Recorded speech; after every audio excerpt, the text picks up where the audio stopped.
Now, when it comes to the actual classification, you must be aware of the two major types of cells that are les cellules eukaryotes and les cellules prokaryotes.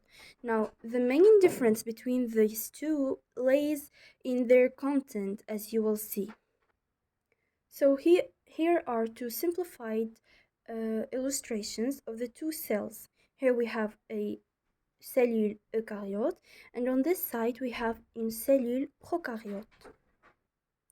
Starting with the similarities, we notice that they both possess a cell membrane as well as des organites appelés les ribosomes. We will see the function of each part of the cell later on, but you need to know that a cell membrane, also called a plasma membrane or a cell wall, its primary function is to separate the interior of the cell from the exterior world.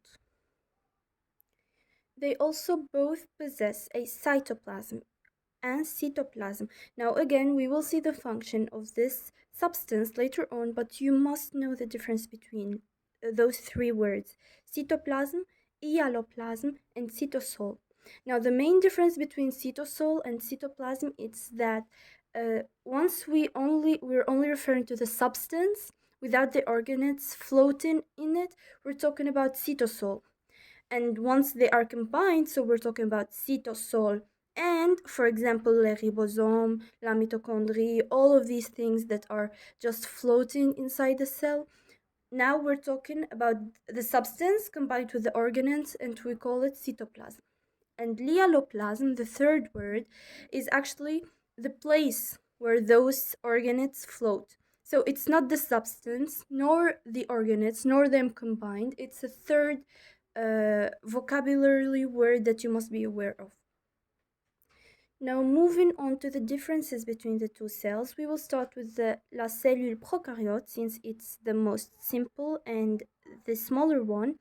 We will notice that it possesses a type of a tail called la flagelle that helps with its movement, since it's usually in a unique state, and it's with monocellular organisms, so it needs to be fluid and able to move around, and this sort of tail helps with that function. Alongside the cell membrane, a prokaryote cell also possesses a paroi cellulaire and, in some cases of bacteria, in capsule. They possess a capsule, both for protection reasons. Now, the capsule is there to protect the bacteria from the immunity response, and la paroi cellulaire is there to protect the inside of the bacteria from when it's in a turgescent state that we will discuss later on. But what you need to know that most bacteria possess the three membranes: a cell membrane, a paroi cellulaire, and a capsule, all for protection purposes. Now, les cellules prokaryotes also possess a kind of flashes attached to the surface that are called the pilu, and the singular is the ampili.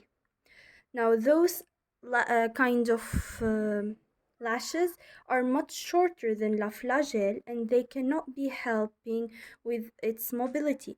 Their main use is for designing the structure of the bacteria and helping it with attachment to surfaces. They also possess a circular genome called le plasmide, and finally the DNA chromosomes. Now, this was the most simple cell. Moving on to the more complex one, we will only be seeing the most common organelles that are found in almost every type of it, seeing that there are many. First, we have the famous powerhouse of the cell, mitochondria.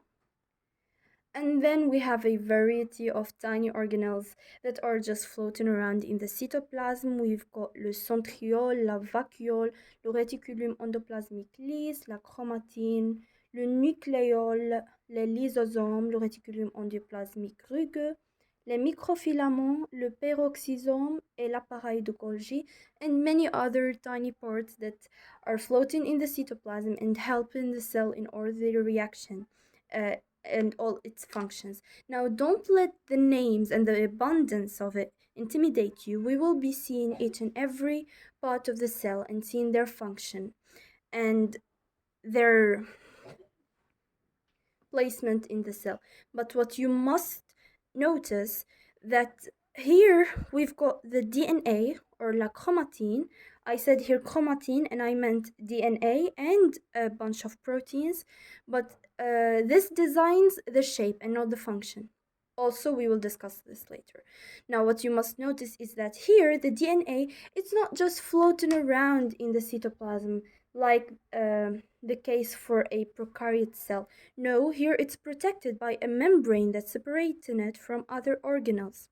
Okay, so unlike les cellules prokaryotes, les cellules eukaryotes possess a membrane nucleaire that's protecting its genetic information from all other organelles. This is the main difference between the two and the definition you must remember. So, les cellules prokaryotes ne possèdent pas de vrai noyau. No, when we say vrai noyau, we mean that the genetic information is protected by a membrane, and that also it does not possess any membrane-bound organelles, as you can tell. Here, the REL, RER, and l'appareil de Golgi, all of these organelles, they are membrane-bound. Okay, so they are either attached to the membrane, la membrane nucléaire, so the nuclear membrane, or they possess a membrane of their own. It's not the case for a cellule prokaryote. It does not possess such parts, okay, or such organelles. This is the main difference. And now we will delve into the types or sous-types of cells, the sous-organisation, and then we will find ourselves with the six kingdoms. Now, when we say cellule prokaryote or prokaryote cells, we're talking of the kingdom Monera, which is a biological kingdom that is made up of prokaryotes. As such, it is composed of single-celled, as we have mentioned in an earlier video, single-celled organisms are called monocellular, and in addition to that, they lack a nucleus. So this is the kingdom Monera, okay? And it is divided into two subdomains. We will see the domain les archées or archées and the domain bacteria or les bactéries. Those two domains are generally very similar in shape and size, although les archées have a plethora of variant shapes. But despite this morphological similarity to their codomain in the kingdom Monera, les archées are actually closer to eukaryote cells than you might think. We're speaking on a biochemistry level. We're speaking enzymes, genes, and even metabolic pathways. Still, their lack of nucleus keeps them classified as prokaryote cells.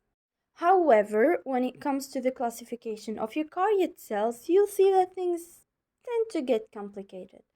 For instance, we start off by dividing the group or the domain into two groups, those that are unicellular or monocellular and those that are multicellular or pluricellular. And the pluricellular or the multicellular organisms can further be divided into two groups depending on whether or not they perform photosynthesis, or in general, whether or not they are autotroph, which means do they provide their own organic matière organique, organic matter, or do they need to digest it after ingesting it into the body from another source? And although land plants are the most famous autotrophs, they're not the only ones.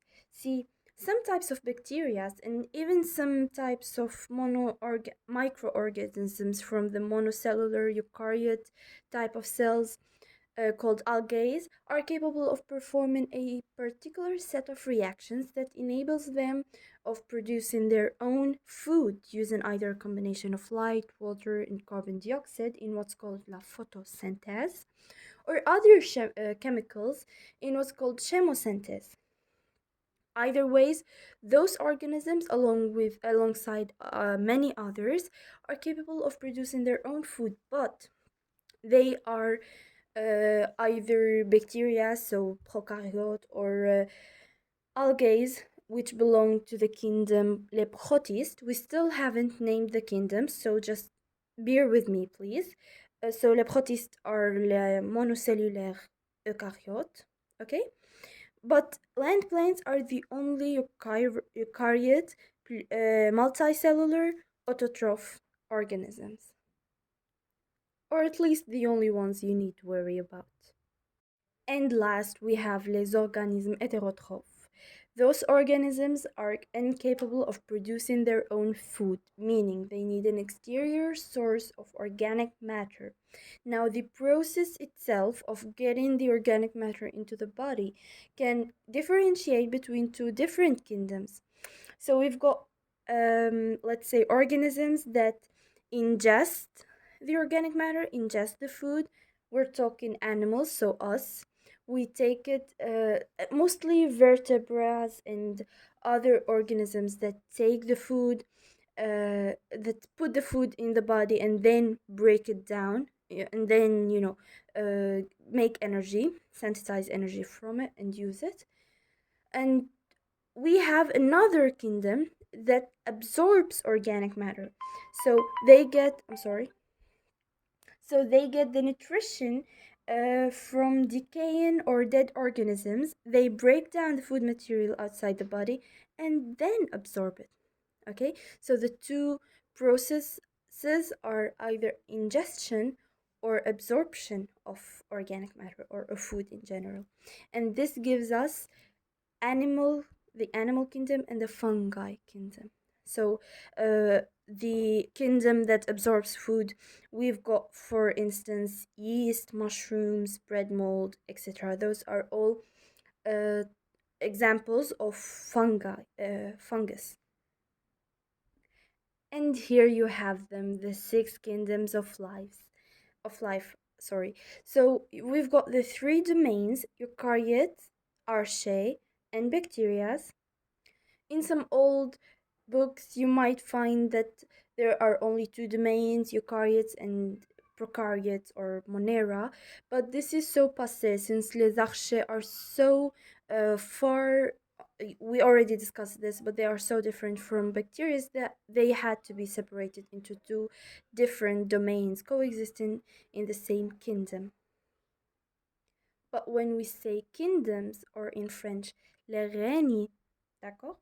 We are talking protists, fungi, animalia, plantae, les archées, and les bactéries. Or you might also find les eubactéries, which is a subdivision of bacteria, but they give the name to the whole domain in some books. Those are hopefully simplified the six kingdoms of life. Thanks for watching.